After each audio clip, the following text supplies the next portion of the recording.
नमस्कार साथियों, जयपुर इस चैनल पर आपका स्वागत है। 120 बहादुर फरहान अख्तर की नई फिल्म जो कि परमवीर चक्र विजेता मेजर शैतान सिंह जी भाटी और उनके साथ उनके जो रेजिमेंट के जितने भी जवान थे, जिन्होंने रेजांगला पोस्ट पर जिस तरीके से अपनी बहादुरी का परिचय दिया और 120 जवानों ने 3000 चीनी सैनिकों के सामने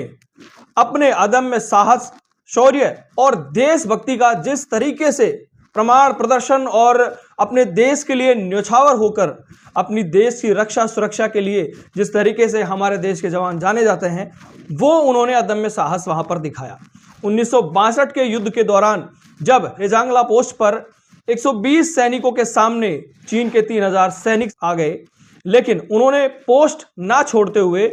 युद्ध लड़ना स्वीकार किया। उन्होंने देशभक्ति को स्वीकार किया।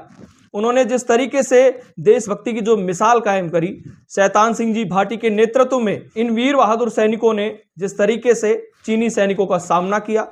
और इन्हें जब एकदम से पता लगा कि इतना बड़ा हमला होने वाला है, इतने बड़े जो तादाद में सैनिक आ रहे हैं, दुश्मन सैनिक वहां पर पहुंच रहे हैं, लेकिन इन्होंने उस चीज से डर ना दिखाते हुए अपने साहस का परिचय दिया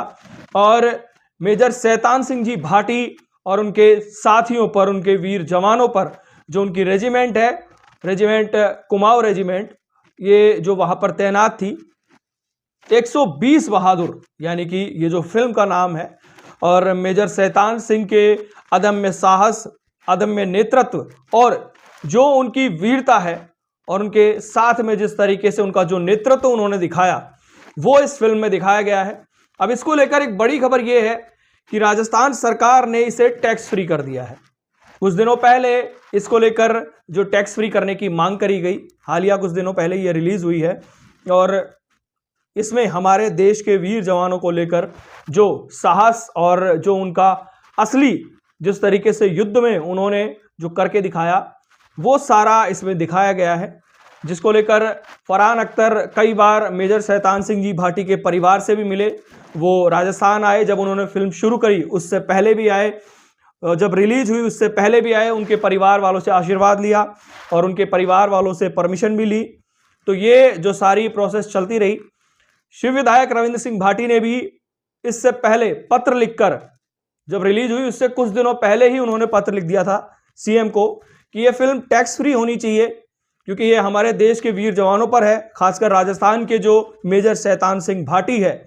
उन्होंने किस तरीके से अपने नेतृत्व क्षमता को दिखाते हुए और अपने वीर जवानों के साथ पीछे ना हटने का फैसला किया। उनके साथ जितने भी जवान थे, उन्होंने अपने देश के लिए जान देना मुनासिब समझा बजाय पीछे हटने के। तो ये कहीं ना कहीं दिखाता है कि हमारे जो जवान हैं वो कितनी भी बड़ी आगे फौज हो, दुश्मन कितना भी ज्यादा बड़ी तादाद में आ जाए, लेकिन जब उनके माथे पर देशभक्ति सवार होती है, जब उनके दिल में देशभक्ति होती है, तो वो किसी भी बड़ी फौज से, किसी भी बड़ी ताकत से डरते नहीं हैं, चाहे उन्हें अपना बलिदान ही देना पड़े। और इस लड़ाई में उन्होंने जिस तरीके से अपना सर्वस्व न्योछावर किया, सर्वस्व बलिदान दिया, अपने देश के लिए लड़े, लेकिन पीछे हटना उन्होंने मंजूर नहीं किया। यही इस फिल्म में दिखाया गया है और टैक्स फ्री होने के बाद लगातार इसको लेकर अच्छी प्रतिक्रियाएं आ रही हैं। और कहीं ना कहीं जैसे हमने आपको बताया, शिव विधायक रविंद्र सिंह भाटी ने भी इस फिल्म को लेकर राजस्थान सरकार से मांग करी थी कि इसे टैक्स फ्री किया जाए। उन्होंने पत्र लिखा था बाकायदा, सोशल मीडिया पर इस बात को लेकर उन्होंने पोस्ट भी किया था कि मेजर शैतान सिंह जी भाटी और 120 जितने भी वीर बहादुर हैं, जिन्होंने जो रेजांगला पोस्ट पर लड़ाई लड़ी, उनके बलिदान को लेकर जो ये फिल्म है उसको टैक्स फ्री किया जाए। और टैक्स फ्री होने के बाद अभी हाल ही में जिस तरीके से पोस्ट आई, रविंद्र सिंह भाटी ने भी राजस्थान सरकार का धन्यवाद ज्ञापित किया कि उन्होंने इस फिल्म को टैक्स फ्री किया है। हमारे देश की जो फिल्में हैं, देशभक्ति की जो फिल्में हैं, उनको लेकर ऐसे कदम सराहनीय हैं और ऐसी जो फिल्में हैं वो लगातार बनती रहनी चाहिए, जो हमारे देश के वीर जवानों के शौर्य बलिदान को दिखाती हैं। बाकी अपडेट्स के लिए लगातार चैनल के साथ बने रहें।